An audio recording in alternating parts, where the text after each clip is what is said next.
isi-set up na natin, tara. At pagtugin na lang natin mamaya. Ayan na. At magsisimula na tayo. Nagpans na rin tayo dahil Makati na. Tumitigas na yung palay. Hanggang kanyan pag na 50 to 55 diyan, matigas na yan. Okay. Makati na. Hindi sana tayo magsusot ng pero Makati.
Okay, ganyan kalakas mga kagre.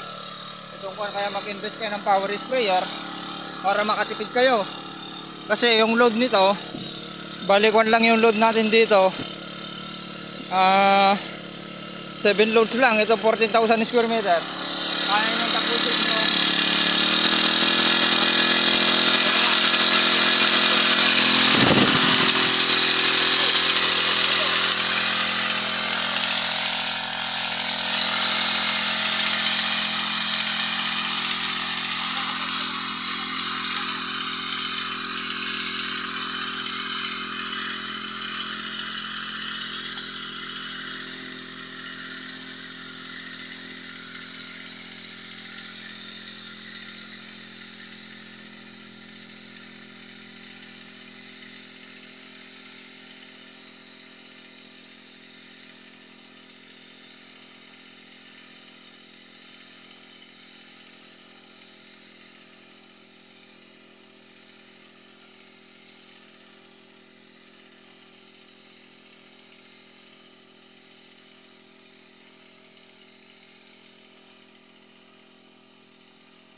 San James.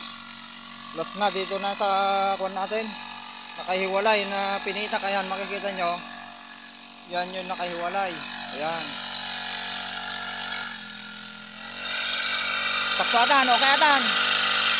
Kapig sa unay. I-control mo lang dyan, dar na. Okay, ayan. San James. Ang ganda na ng palay dito. Ayan, wala nang damo. Nalinisan na namin, may konti pa doon, konti na lang. Ayan, ganyan na kalalaki yung palay natin. Ayan, para makita nyo. Sabog tanim yan mga kagre. Ayan. Okay, pakita ko sa inyo yung dulo. Ayan, para makita nyo, aanin tayo ng maganda dito kung hindi natin mapabayaan sa nutrients. At nakabuno naman tayo ng sapat, baka biglang ulan ng ulan ay mapanlaban tayo sa sakit. Okay? Ayan. Yung pan natin. Ayan, pakita ko sa inyo yung pinakadulo na ang ganda na rin. Ayan, ako na yan, last load, mga ka-agri. Tapos na natin kanina yung pan, buti dumating siya, makakapag pahinga tayo. Mag-charge tayo, happy Sunday pala. Ganyan kalakas yung pan natin, kaya ang ganda. Ibabam ba si Jaime? Ibabam. Tumayab. Ayan.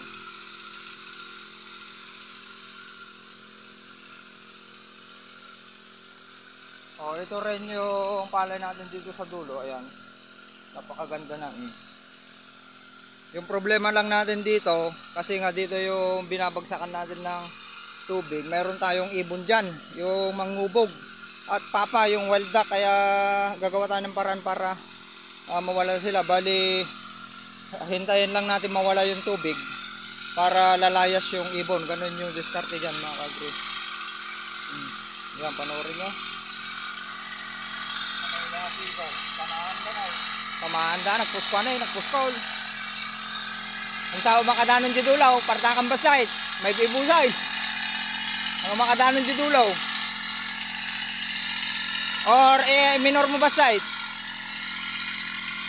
Okay, sharing is caring, magandang. Yan, makita nyo yung kwan dyan, inayos natin lahat yan, pati pilapil. Yan, pakita ko sa inyo, wag na, tara na. Napagod na tayo. Magandang araw ulit sa ating lahat. Happy sharing. Tara. Ayan, yan yung last na gagawin naman natin dito. Ay magtabas ng linisan natin yan para walang pamahayan ng daga. Sa daga, wala pa tayong problema sa mga daga dahil mayroong mga palay dyan, yung raton sa Gibo, sa Ilocano. May kakainin sila, kaya wala tayong damage ng daga.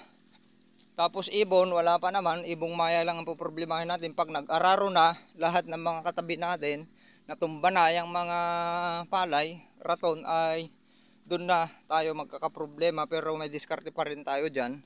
Pataasin natin yung plug lift shift. Yun yung natin, itago natin yung uhay para nakatago at patigasin yung plug lift shift para yung kakainin lang, makita lang nung ibong maya, ibong bahay. Mahirap yun. Hindi natatakot sa tao kahit sa scarecrow, banbante, ay kailangan na ganun lang, para sa gilid lang sila kakain. Yun yung solusyon dyan. Huwag nating palabasin yung uhay na gagamitan man yan ng GA3 para lalabas. Kailangan nakatago naman. Yun yung vice versa nun. Kung gusto nyong makontrol, walang makain sa mga uhay. Okay, sharing is caring. Magandang araw. Salamat. Buti dumating yung kasama natin, si Pinsan James. Ayan. Medyo makapahinga yung kon natin. Bali 3 loads na lang. Isang load pa. 1 load na lang pagkatapos yan. Tapos ito, nakahiwalay dyan. Ayan. Ayan. Ikita nyo yung palay natin. Ayan. Ang ganda na. Ayan. Tapos ipakita ko para sa inyo habang nag-spray. Kasama natin. Ang lakas, oh. Ito na yung kon natin. Sa oras ng alas 6 na siguro. Ayan. O, diba? Ang ganda na. Diba? Mabilis na lang buminat itong palay natin dahil basta yan, lalo sa buting stage hanggang malapit nang maglabas yung uhay, ay lalabas din yung ugat kasi na nakapaibabaw, yung mga parang balahibo yan ng mga maliliit na ugat nagagapang sa ibabaw naman. Kaya yung ibibitaw nating sustansya, abono man yan at foliar, ay organic foliar, ay makakain kaagad ng ating tanim na palay. Yan, view ko sa inyo. Ito, tangkad na itong kan natin, sabog tanim na hybrid. Ayan, para dun sa demos natin. Ito yung demos natin na kapal na rin. Halos parehas naman yung height niya dun sa kon natin, pero yun nga lang, mas ang diferensya ngayon dito sa kon natin, ibig sabihin nakikita nyo na ang laking epekto ng organic. Tignan nyo, makakatulong dahil yun yung pinagbasihan natin magkaedad dyan. Hindi pa lumaki yung tinanim natin dyan na magkaedad dito. Nagtanim tayo doon na wala tubig lang yun at yung nakabase sa nutrients ng lupa at dayami. Ayan, unlike sa napulyar natin ay ang ganda na. Tapos ito, gumaganda na rin. Ito yung last na tanim natin, SL19H na second generation. Expected ito na magpapalabas din, last na magpapalabas din ng uhay. At medyo mas marami ang ilalabas nito. Mapansin nyo, ang layo ng pagitan. Ayan, ito na yung inbreed natin na Demos na RC512. Ayan. O, di ba? Makikita nyo ito, ilinagyan natin ng pagitan ng 1 feet 1 feet, mas matangkad siya. Kasi wala siyang kaagaw unlike dito. So, ayan yung 10 tundos. Tapos ito, yung isang tundos, yan mapipili nyo na kung ano yung gusto nyong itanim sa dry season, mga ka-agritipids. Yan, isang tundos, pangalawang tundos, tatlong tundos, 4 na tundos, 5 tundos. Makikita nyo, 10 tundos. Yan, mamili na kayo kung ano yung gusto nyo na tundos. Kung gusto nyo yung 10 tundos ay pupog, ay maglaan kayo ng at least 45 kilos pataas na hybrid. Medyo maglaan, mas malaki yung kapital nyo. Unlike pag ito 3, 4, 5 tundos ay okay na yung 30 to 45 kilos. Pero ito 1 and 2 ay mag-isip-isip na kayo. Wala, mahirapan kayong i-ani sa 200 kaban dahil mahuhuli kayo sa sowi. Makukulangin kayo sa sowi dahil nga lalo mga nagbubunot ngayon ay may transplant shop. Ayan. Okay, puntahan natin yung SL19H. Ang kaibahan naman dito sa hybrid talaga at inbreed, mas alagaan natin talaga ito ng pesticide. Yung natin hybrid kagaya nito, mayroon tayong stem borer na pa isa-isa. Unlike dito sa natin ito, inbred ay wala akong nakikitang stem borer. Dito na lang, may na stem borer yung nasa gitna. SL19H yung hybrid. Tapos ito hybrid din natin pa isa-isa.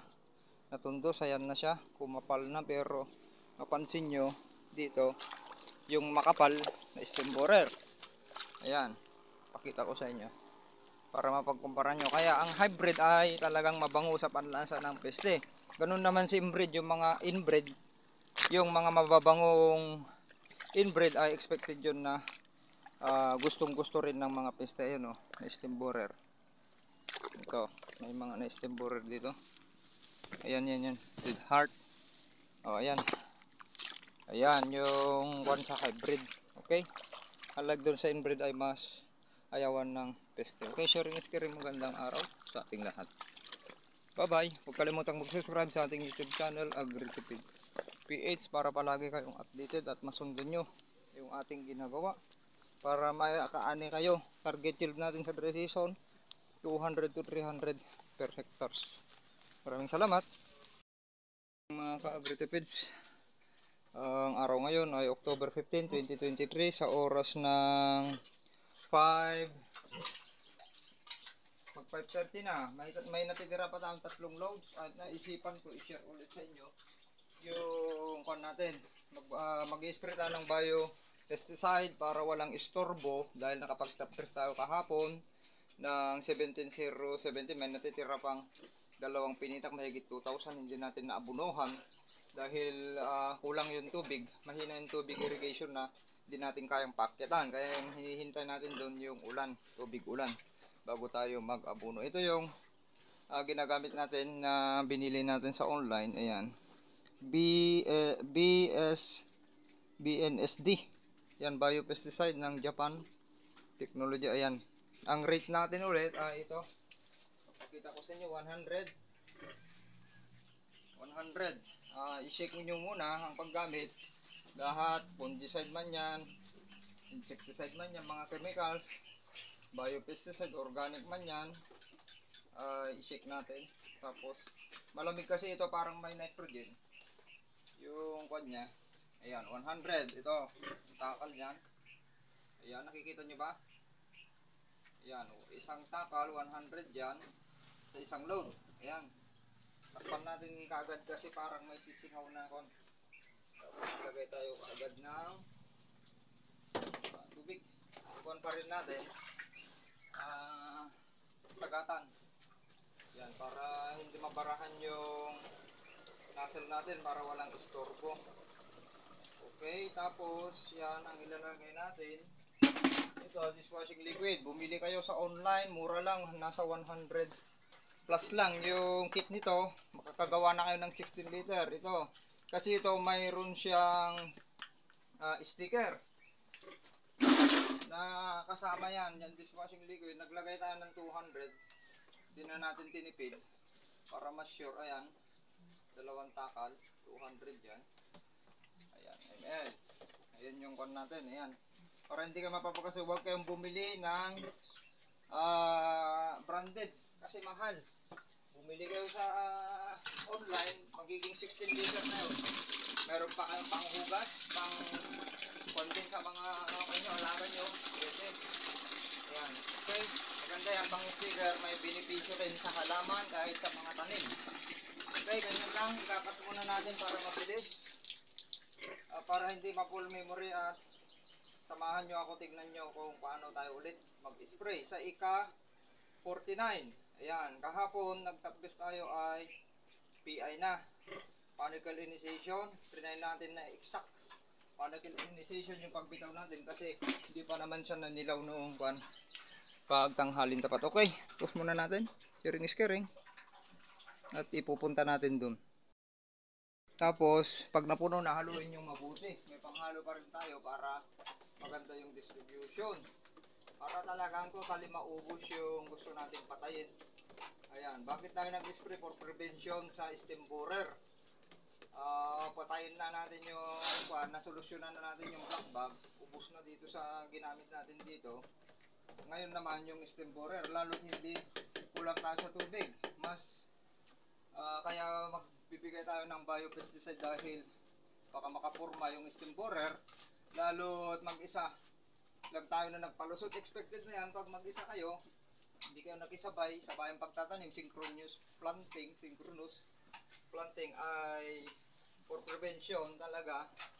Maglaan kayo ng para sa mga peste. Mga ka-agri, okay? Naglalagay tayo ng ganyan kasi may butas to para sa hangin, oxygen niya, para makahinga, para hindi mayuyupi ito. Pag sarado yan, mayuyupi ito pag paubos na. Okay, scaring ulit. Tara, at panoorin nyo ako paano tayo mag spray ulit para may dokumento natin.